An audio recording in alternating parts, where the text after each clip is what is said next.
ओम गं गणपतये नमः। राधे राधे। आइए सुनते हैं विनायक चतुर्थी व्रत कथा, पूजन विधि एवं महत्व। विनायक चतुर्थी हिंदू धर्म का एक महत्वपूर्ण पर्व है, जिसे गणेश चतुर्थी और संकष्टी चतुर्थी के नाम से भी जाना जाता है। इस दिन भगवान गणेश की पूजा करने का विधान है। विनायक चतुर्थी या गणेश चतुर्थी हिंदू धर्म का एक प्रमुख त्यौहार है। गणेश जी को विघ्नहर्ता और बुद्धि के देवता माने जाते हैं। इस दिन गणेश जी की मूर्ति स्थापित की जाती है और उनकी पूजा की जाती है।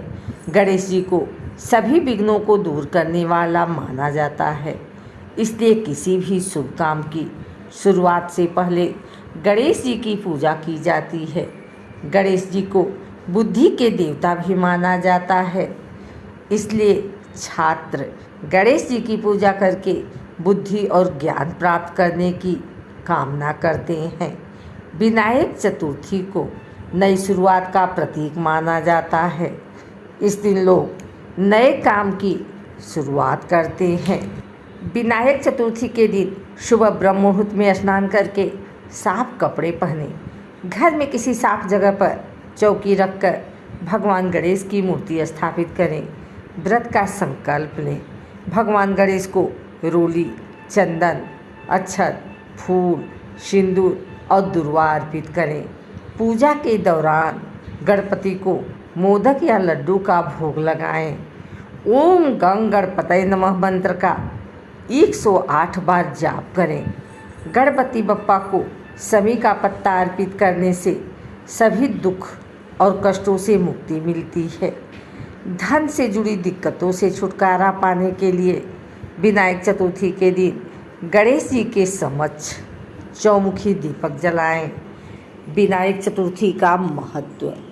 विनायक चतुर्थी के दिन भगवान गणेश की पूजा की जाती है। गणेश जी को विघ्नहर्ता और बुद्धि के देवता माना जाता है। इस पर्व को भारत के विभिन्न हिस्सों में बड़े धूमधाम से मनाया जाता है। भगवान गणेश को सभी विघ्नों को दूर करने वाले देवता माना जाता है, इसलिए किसी भी शुभ काम की शुरुआत से पहले गणेश जी की पूजा की जाती है।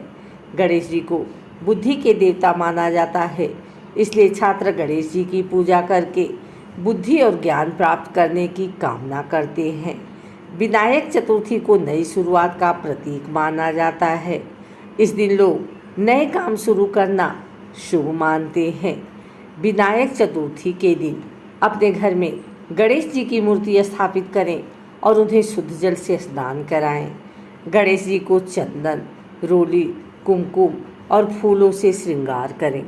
गणेश जी को मोदक, दूध, फल और अन्य मिठाइयाँ चढ़ाएं। गणेश जी के विभिन्न मंत्रों का जाप करें और गणेश जी की आरती करें। पूजा के समय सभी विधि विधानों का पालन करें। यदि आप व्रत रखना चाहते हैं तो सात्विक भोजन करें। गणेश स्तोत्र का पाठ करने से मन शांत होता है और दान करने से पुण्य मिलता है। अशुद्ध भोजन न करें।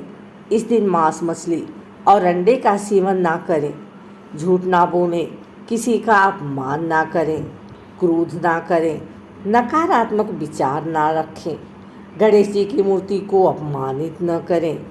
विनायक चतुर्थी के व्रत में क्या खाएं? फल, सब्जियां, दूध और दही, सूखा फल, कुट्टू का आटा, सेवई, फलाहार, मखाने आदि। विनायक चतुर्थी के व्रत में क्या ना खाएं? अनाज, दाल, मांस, लहसुन और प्याज, तेल और घी, नमक। विनायक चतुर्थी व्रत का ऐसी करे पारण। विनायक चतुर्थी का व्रत रखने के बाद पारण करना बहुत महत्वपूर्ण होता है। पारण का मतलब है व्रत तोड़ना। पारण करते समय कुछ खास बातों का ध्यान रखना चाहिए।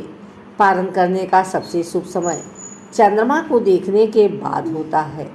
पंचांग में दिए गए मुहूर्त के अनुसार पारण कर सकते हैं।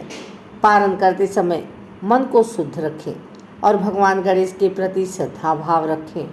पारण के बाद किसी मंदिर में जाकर दर्शन करें और गरीबों और ज़रूरतमंदों को दान करें। विनायक चतुर्थी व्रत कथा। पौराणिक कथा के अनुसार एक बार माता पार्वती और भगवान महादेव नर्मदा नदी के तट पर चौपड़ खेल रहे थे। खेल में हार जीत का फैसला करने के लिए महादेव ने एक पुतला बना दिया और उसकी प्राण प्रतिष्ठा कर दी। भगवान महादेव ने बालक से कहा कि जीतने पर विजेता का फैसला करें।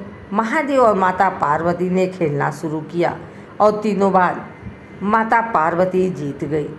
खेल समाप्त होने के बाद बालक ने महादेव को विजयी घोषित कर दिया। यह सुनकर माता पार्वती क्रोधित हो गई और बालक को अपाहिज रहने का श्राप दे दिया। इसके बाद माता पार्वती ने बालक से क्षमा मांगी और कहा कि ऐसा भूलवश हो गया है। जिसके बाद माता पार्वती ने कहा कि श्राप तो वापस नहीं लिया जा सकता, लेकिन इसका एक उपाय है। माता पार्वती ने बालक को उपाय बताते हुए कहा कि भगवान गणेश की पूजा के लिए नाग कन्याएं आएंगी और तुमको उनके कहे अनुसार व्रत करना होगा, जिससे तुम्हें श्राप से मुक्ति मिल जाएगी।